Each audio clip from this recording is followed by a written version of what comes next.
Welcome to From Fearful to Fierce. Have you ever wondered what living your true, authentic life would be like, and doing so fearlessly, undeniably, and unapologetically? Is such a way of life even possible?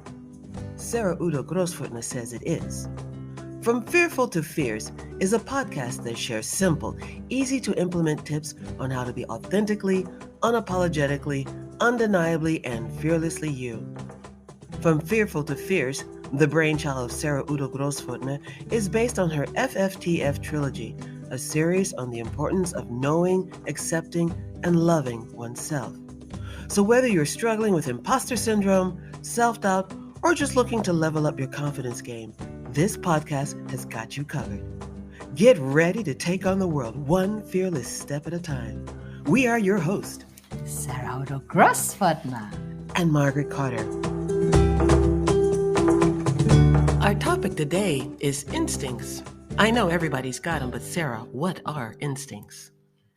Margaret, well, instinct is a natural born desire or compulsion, something we have in all of us to act in a certain way, especially towards an external factor.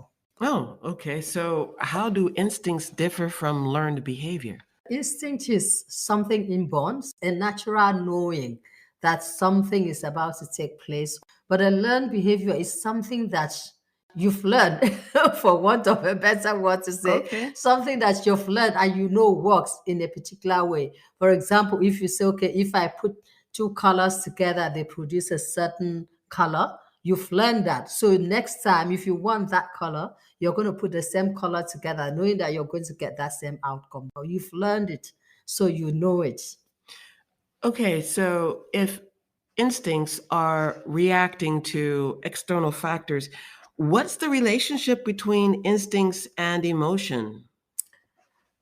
Well, okay, when we talk about emotion, for example, it depends on your mood. For example, if I say I feel exuberant, I feel happy, and that all is well with me, then I'm very, very happy at that moment. But despite that joy or the happiness I might be feeling, if I feel a certain distrust within the circle, maybe towards a person, or maybe because of something someone has said, and instantly I feel that something is not quite right, I'm still going to be happy regardless. The emotion I'm feeling is dependent on the mood. I'm happy, but it does not take away the fact that I'm feeling a certain distrust towards a certain person, even within that Okay, that setting. space, that setting. Instinct. Even if you're happy at that point that you're feeling happy, it does not prevent you from feeling that there's that kind of distrust. They can act in tandem. Okay. All right. So, um, sometimes, I mean, like, there's this, some people say that women have certain instincts or men have certain instincts. Does instinctual behavior, change depending on one's gender? Well, I like to think that sometimes women are more prone to, or maybe because we practice it more. Because, for example, as a mother, something can just tell you that maybe you left your child, or you're doing something in the kitchen, or you left your child in the sitting room, or vice versa. And immediately you sense something that your child is up to no good. You don't know. You don't know how you know it, but you know it. Women tend to, maybe because we are mad looking out and we are honing it. Anything that you hone, meaning anything that you listen to and practice, it gets better. So you can tell a mother is more likely to sense that something is wrong or going to happen to the child because the mother has been listening. But I'm not going to say all men are not, don't respond to their instinct. But I would like to think that women respond more because they are mothers. But not all women are mothers, and you weren't born a mother. I mean, does instinctual behavior change over time? I think there's that natural thing in you that you're going to be a mother someday. And I don't know how it was in certain culture, but in the culture that I'm from, as soon as you're born and you're a girl, they raise you with this thing in you that you're one day going to be a mother. And so the way that your brother is raised, if you have a brother, it's going to be a little different from the way that you yourself as a girl are raised. For example, I know that sometimes my daughter used to say to me this. She would say, "So how come whenever you need something, I'm in your kitchen, you just like automatically call me? Why can't you just call my brother and that would be my son?" So in certain culture, I know you just there's something that allows you to build up, that allows or that makes women build up baby girls right from the get-go with the idea that they're going to be mothers. So we are talking about honing here, a skill. So instinct is already inborn, but the more you hone it, the more you listen to it, the more that you grow, you develop it, the better it becomes. So in a Aha. sense, So yeah. it's the socialization This is, in a society or a culture that can either hone and cause these types of behaviors to be more sensitive, exactly. but it can also repress. It can. It It can, can also. I mean, just because you are happen to be female when you're born doesn't mean that automatically you're going to be um, a mother. Does it also mean that automatically males or those that are born male have to be fathers? We are talking about instinct is a born thing here. Okay. As you're born, if you're born a woman, there's something inside of you. Whether you choose later to give birth and then become that word mother, it's going to depend on you. But there's something inside you that's been implanted, an inborn thing that compels you towards a certain way of being, some kind of inborn coded message that is there. Someone talks about seeing the rock in the water, and you're thinking there's just a little bit of the surface of the rock, and you think that is quite huge. Sorry, rather, you think it's very little. Underneath the water is actually bigger than what is on the surface. You see? It's just the tip of the Exactly, it's the iceberg. tip of the iceberg, exactly. So you always have that thing. Is the tip. That instinct is already a tip of the iceberg of the potential of what it will grow to be if you hone it.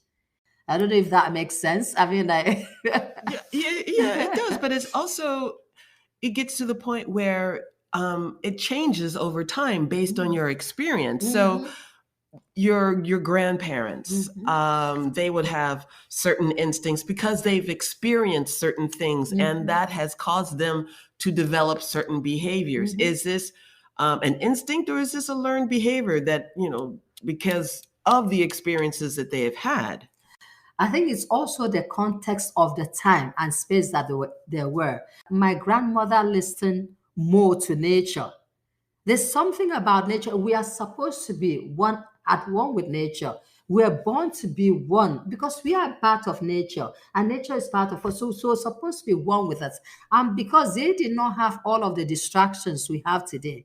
So they were more attuned to the happenings around them, and they listened more to their hearts, so to say. They listened more to what was inside of them. My grandmother, when I was growing up, I would be going to the market with my grandmother, and all of a sudden she would stop and she would just say, "Wait, I think a snake is about to cross her path." And I would wonder, how does she know that? And invariably, you will see these things, slithering across. She was so in tune with nature, she could tell what was happening within nature because she was part of that nature. But today we have so many distractions. We don't listen. You're being to be in tune with nature. Sometimes it's regarded as some kind of spiritual mumbo jumbo for like as if you're just somewhere out there.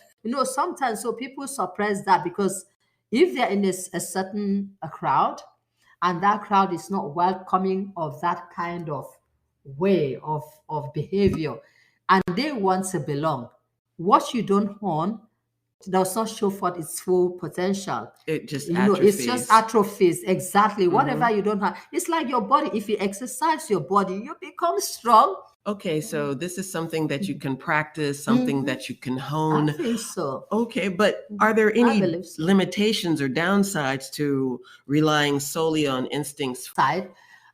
Well, Well, I think the limitations for relying solely on your instinct, if you're not honing your instinct and suddenly maybe you wake up one day and decide to follow your instinct, it might not work for you because and maybe one day you're working and somebody said, oh yeah, you know what, I follow my instinct and they work for me very well. And then you decide, oh yeah, okay, I'm going to also tune into my own instinct and see. But you've not been honing this skill. At that point, you have no way of knowing whether those things that you're feeling, they're actually instinct or just emotions. But you should be able to trust your emotions as well. And that gets back to, I think, a previous question where what happens when there are certain elements in a society who are socialized to suppress their emotions? For example, females are, kind of socialized to not feel anger, even though it's a very human emotion. And they would react normally. They would normally react to something with anger, with distrust, with disgust. But in a society that says that that is not appropriate behavior for certain parts of the society, then they are socialized to suppress that reaction, that instinct to say that is wrong. That's another thing we're talking about. Are you reacting to an instinct or into emotion? We are not saying that emotions are not good, but sometimes the emotions, you cannot always trust your emotions. If your emotions are based on assumptions, for example, we live in a society where people are not always very tolerant. This has happened to me before. You now walk into a place or a supermarket and someone maybe has had a bad day, says something or does something, and instantly you're thinking to yourself, they are discriminating against me because of my race. You see? And it might not be because of your race, it might be because of a different thing. You see what I'm saying? So you now are making assumptions, and those assumptions now bring forth emotion of anger. You get And then triggered. you get triggered and you trigger and you respond according to your trigger. In that respect, can you say your emotions were right? Instinct is something that you know, it's a knowing that you cannot explain. And instinct will always, most instincts, your instincts will be perfectly right. I could even say up to saying 99% be right if you are used to listening to it, if you're used to respecting it. I mean, think about animals in the field. They walk by their instinct. Animals walk by instinct. These things been given into us to protect us. But as humans, when we start to evolve with all the things that the knowledge that we think that we have, we let go of those things. Anything that you do not make work for you will not work for you. That's the truth. Instinct you can trust, but emotions not always so. So, what are some signs that you have well-developed instincts? For example, you have in tune with your body. You just feel that oneness with your body. You have that oneness inside of you. This is a little bit personal. Some time ago, someone did something that betrayed my trust, like a really betrayal. I don't know how I knew it, but I just knew it. Within 24 hours of that thing happening, I knew it. And I think much later, they still did not believe that I didn't go searching. They all believed that, oh yeah, I must have done some kind of some kind of detective work to uncover what I did. But I did it because the moment it happened, I knew it. The instinct is the knowing that you cannot explain. I think it's as simple as that. It's internal. It's It's like internal. it's in Yes. your. It's like. Yes. And then you have this persistent thought that you cannot shake. That's another way that you know that you have well-developed instinct. Oh, okay. When you have this thing, you cannot shake it. Sometimes you're thinking like, okay, where is that coming from? But you cannot shake that something is not quite right. And then you tend to know things before they happen. In French, it's called deja vu. And the French for deja vu is something that's already seen. Yeah. It's you have a feeling that you've seen something, you have experienced something, but you cannot recall where you experienced that thing. And another thing is that you frequently do have epiphanies.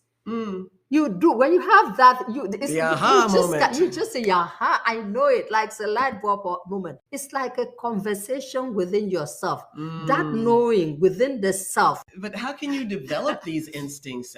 it's Yeah. like it's Yeah, like yeah. meditation. It's like I think that reflection is very good way of developing your instinct. If you sense that kind of deja vu moment, reflect on it. Think about why you feel some of the things, or sometimes maybe you tend to sense something before they happen, and few minutes later they happen. Meditate. It's something that can be developed.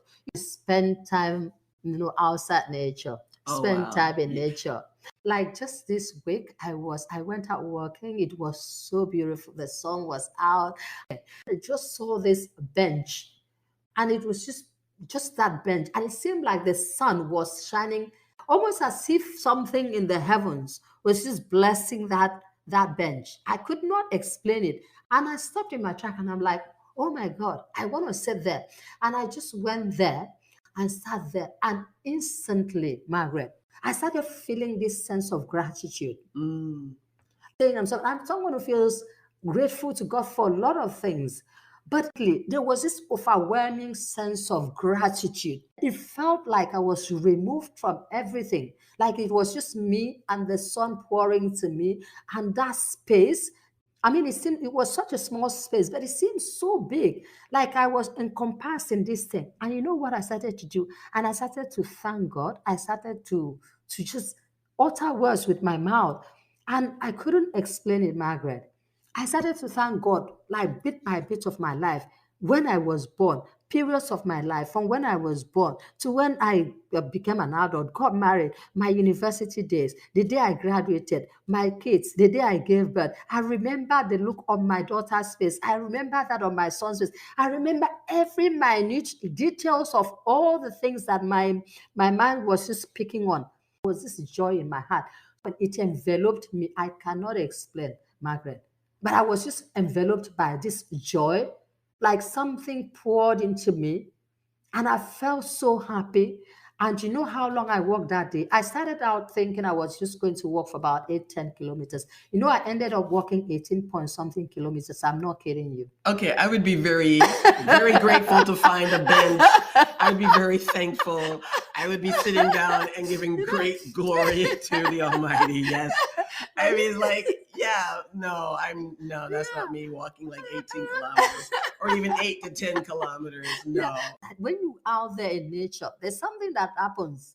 Just you, the trees, the sun, and the birds, and it bets something in you. It brings out the instinct that the original you, the real you, that it makes it come right out to actually, communicate with you, to fellowship, actually not communicate. The you in you comes out at that time to fellowship with you. I don't know if it makes sense. No, it does. But then again, it's like, what do you do with that? I mean, like, do you like write this down, or you journal this, or you write poetry, or you paint something? What do you do with this? I think that's the next thing I was going to say. Because for developing or growing actually your instinct is to take notes. Take notes of those special moments. Like when I went there and that happened, it was almost as if I was led to the chair and I sat there. Now I know. Next time I have that feeling, that compulsion to move to sit at a particular place, because I couldn't explain why did I sit on this random desk in the midst of nowhere, just sat there when I was actually going for a walk. But I sat there and look at the experience that I had. It gave me joy and I think it probably just renewed my youth. I would like to think. Okay, I guess I gotta get out in nature some more. I just think that when you feel that kind of joy, it must do something to you internally. So for me, it's like take notes of those situations. And when you take notes of those situations, it will help you. So next time you feel like that, you will tap into it. Who doesn't want to feel that kind of joy? Okay. Okay. Sarah, with that, we come to the end of this episode about instincts, and we hope that you've enjoyed your time with us. Once again, this is From Fearful to Fierce, the roadmap to becoming the best version of yourself, from Sarah. Well, thank you very much, and thank you for tuning in. I hope that you liked our talk today on instinct. Please take the tips, and whatever works for you, you take, and what doesn't, just put it by the wayside, but develop your instinct. Okay. And this is Margaret Carter signing off.